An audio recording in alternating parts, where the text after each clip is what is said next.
Hey LeBron, I know you always talk about game one being a feel-out game. Was there anything that Houston did tonight that flummoxed you guys more than expected based on the week of watching film and knowing how they play with this unique small ball group that you saw on the court tonight? I think it's the speed. They play with a lot of speed, obviously starting with the head of the snake and Russ, but they play with a lot of speed, both offensively and defensively. And you can watch it on film, and you can see it on film. Until you get out there, you get a feel for it, and that's what we did tonight. We got a feel for their speed, and we should be fully aware of that going into game two. Did it stand out to you more on what you guys, the struggles offensively or defensively?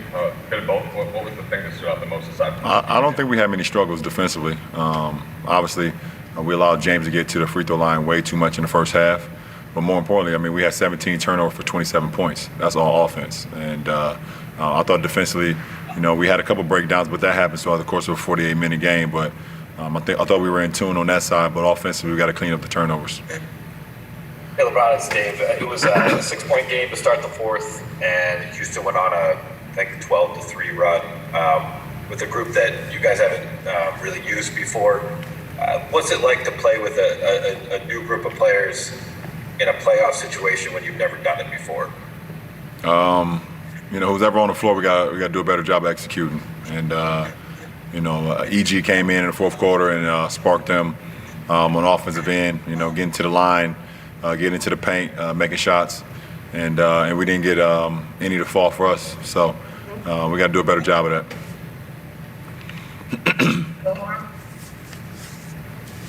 Hey LeBron, so much coming into this series is made of your guys' need to impose your will or dominate inside, however you want to phrase it. What do you think needs to happen on that front that didn't happen tonight? How big of a part of that was the result? We had 17 turnovers for 27 points, and versus a team that's 100-yard dash team.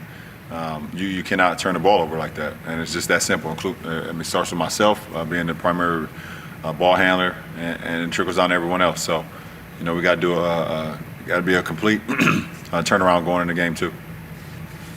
Allie? Kyle Bueller? Hey, LeBron. I know generally when the game's going on, you stay pretty locked in within the line, but Savannah being here and the other families being here, did you draw anything from that presence on the sideline today? No, not really. It's definitely a blessing to have my wife here. But my kids are back in LA still. My mom's back in Ohio. But I'm definitely happy that she's here. It's just, but I keep the main thing when I'm on the floor. When I'm on the floor, it's all about how I can be better for my teammates. How can I, make plays offensively and defensively, and then, see my wife after the game.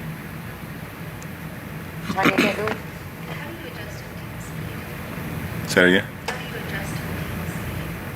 How do you adjust to the team speed? You understand that it's not about just the legs moving; it's about the hand movement as well. They're great with their hands. You understand that if you have a turnover, you can't really relax. You have to get back quick twitch plays because they're extremely fast, especially when Russ gets it. So you adjust to that by playing against it. And it's kind of like in the early 2000s when the St. Louis Rams, the greatest show on turf. People always say how they scout them. But until they got on the field and they seen Isaac Bruce and Torrey Holt and Marshall Faulk and Oz Hakeem and all those guys, then it was like, okay, we need to play them again because there's no way you can simulate that speed. Getting out on the floor and having a game one give you a good feel for it. Anyone else here? Question? Chris?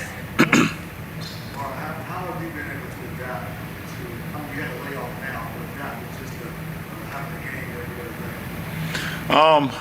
other day? It's been very challenging, just like everything else has been challenging here. And it is what it is. There's no excuses. Obviously, the body takes a toll and things of that nature, but you got to, I get right to work right after the game. Win, lose, or draw. I started my treatment already in the locker room. I get back to the hotel. I'm going to do some more.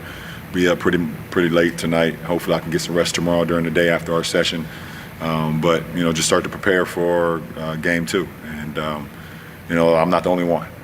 everyone here, you know, obviously if you're able to close out a series, you get an opportunity to have a couple of days, but once you get going, it's every other day, and you understand that, so you got to be you know, very smart about your treatment sessions and getting in your work, but also staying off your feet too as well, and just preparing yourself mentally and physically for whatever game is next.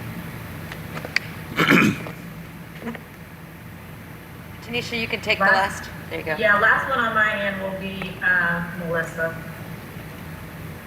Hey LeBron, you've talked a lot about mindfulness and meditation. I'm curious, when a game or a play does not go your way in the bubble, is there something that you've learned to turn to in the bubble to help you reset mentally?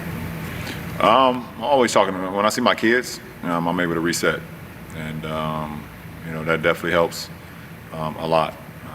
You know, there's definitely been you know, extreme measures here in the bubble. You know, mentally, you know, staying sharp, mentally being in tune with yourself, and being without your family for an extended period of time is something that not only myself but a lot of guys that's here and coaches and everyone in general just you know, haven't really had to go without. So you talk about essential parts of your life, you know, family always comes first. So, you know, having that out of your life, you know, you have to put yourself in a position where mentally, you know, what centers you. And for me, meditating helps extremely, a lot for me personally. Taking a lot of deep breaths and just closing my eyes and just centering myself, or listening to my inner self and things of that nature. And then, but also, like I said, talking to my kids, talking to my mom. You know, that definitely, you know, something that, you know, keeps me, you know, in the bubble, I guess you would say, sane. You know, having that support system, even though they're not here physically. All right, thanks so much, LeBron. Yeah, appreciate it.